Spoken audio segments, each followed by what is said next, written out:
Today in the modern day and age, there is three major console companies. These are PlayStation, Xbox, and Nintendo.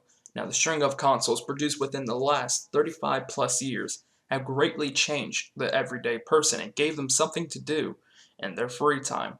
The largest console that came out back in 2012-2013 was the PlayStation 4. This one console shifted the next few years till today. But what if, in a different world, what if PlayStation never existed? Say that for whatever reason Sony never came to be. Well, here's one scenario. But first, some context.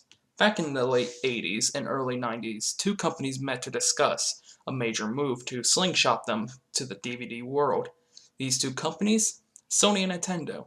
After the gaming crash of the 1980s, Nintendo released their first console, the Nintendo Entertainment System, or the NES for short. The NES would go on to sell 61.9 million units, and being the grandfather for all future consoles to come.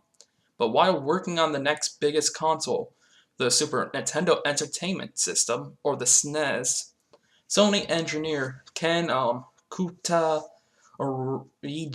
or I don't know how to say it because it's in Japanese, wanted to start working in the gaming business with Nintendo and created a prototype of a CD-ROM attachment for the original SNES, the PlayStation.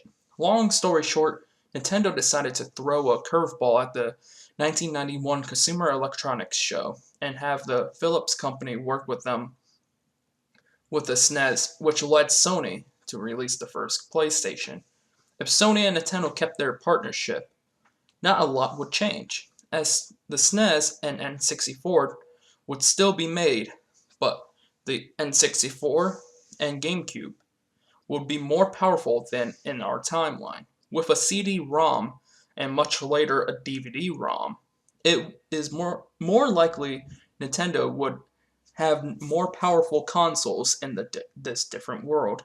Now what about their competitors? Firstly, Sega would actually live longer in this timeline, even being the Nintendo in our lifetime.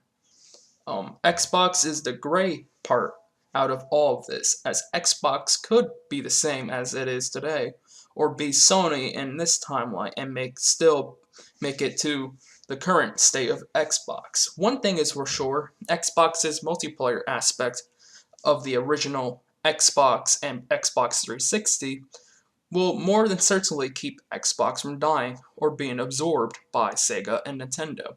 I can't say what the consoles would look like or what controllers would be used. One thing I can say, Nintendo will still be on top of the gaming world alongside Xbox and Sega. Anyways, I hope you've enjoyed the video. This took me a few days to type and a couple tries to actually record this bit. If you want to see another video like this, subscribe so you can stay up to date with my videos. Hit the like button and comment down below what your thoughts are about this topic. Anyways, I'm Ray, or the vaccine.